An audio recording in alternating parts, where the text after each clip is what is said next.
Bueno, yo quiero traerle a los concejales y concejalas a la plenaria un saludo del Encuentro Nacional Social y Popular de la Salud. El día de ayer la Universidad Nacional ha abierto las puertas para escuchar y yo quiero decirles que desde la medicina social y la salud colectiva hay una reflexión muy profunda sobre la propuesta de la reforma a la salud. 7 mesas de trabajo se instalaron. Creo que escuchar es parte de la labor que nos asiste.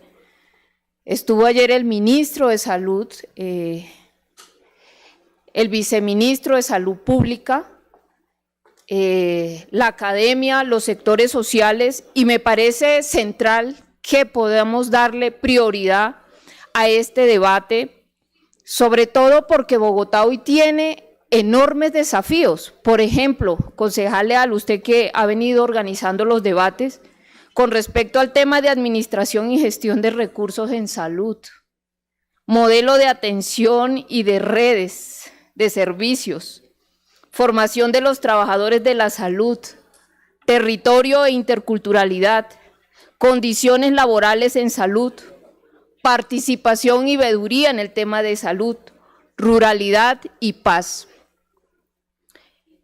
Después de escuchar todo el día y el trabajo juicioso en las diferentes mesas, he organizado una proposición que ha sido construida en el marco que radicaré y que como vocera del Movimiento Alternativo Indígena y Social solicito que le demos prioridad. Si miramos Bogotá, por ejemplo, hemos estado en alerta naranja. La calidad del aire, el derecho a respirar es un derecho fundamental, vital. El tema del acceso al agua potable, Bogotá todavía tiene cientos de familias que no tienen garantizado el mínimo vital de agua. Ciudad Bolívar, yo he estado recorriendo los barrios sin agua.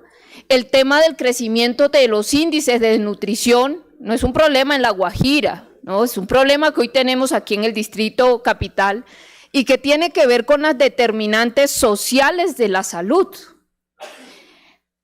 El día de hoy se continúa preparando la 5ª Asamblea de la Salud de los Pueblos que se estará desarrollando en Cali este diciembre. Y me parece supremamente importante la reflexión que hay, sobre todo después de la pandemia, de cambio climático y salud. Tenemos que hablar de una salud, un mundo.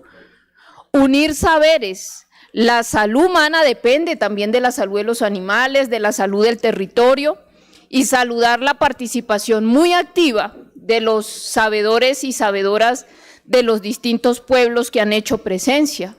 El tema de la migración, la justicia de género, derechos muy importantes como los derechos sexuales y reproductivos, el modelo productivo. Yo creo que hemos aprendido en Colombia y especialmente en aquellos municipios donde se ha optado por la minería, que son los municipios más pobres, más enfermos, donde mayor precarización de las condiciones laborales hay, incluso al punto de la servidumbre y la esclavitud. Por ejemplo, en el caso de Cerrejón, en el caso, por ejemplo, de el acceso al trabajo que tenían las mujeres guayú y las minas de sal. ¿Qué significó perder? Pues la precarización de las condiciones de vida de esta población. Pero también tenemos el tema de la Jagua, Cerro Matoso.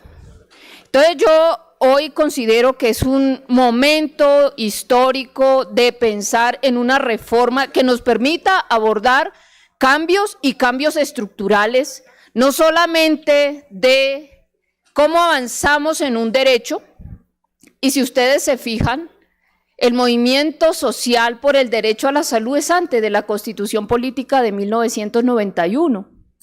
En la Constitución Política de 1991 hubo realmente un gran consenso social en torno a que avancemos en un Estado social de derechos. Sin embargo, la salud quedó vista como un servicio. fruto, por supuesto, de esa contradicción entre un Estado social de derecho y un modelo económico neoliberal. Pero tal vez el derecho a la salud ha sido el derecho más tutelado después de la Constitución del 91. Las movilizaciones sociales más importantes de este país han exigido el respeto y la garantía del derecho a la salud de diversos sectores. Derecho que la Corte Constitucional reconoció, derecho que la Ley Estatutaria de Salud incluyó y que en el caso de los pueblos indígenas, la Ley Estatutaria, artículo 6, literal M y L, ya reconoce los sistemas propios e interculturales de los pueblos indígenas. Así que en el marco de la discusión que se está llevando en el Congreso de la República, nos parece supremamente importante que revisemos cómo Bogotá y sobre todo la difícil situación por la que atraviesa la garantía de este derecho participa de ese foro público. Ahora bien, saberes populares y ancestrales. Preocupa realmente la forma como desde la prensa local y los medios de manera ligera, incluso con un tono un poco caricaturesco, se refieren a los sistemas de conocimiento de los pueblos y las comunidades de la diversidad étnica en este país.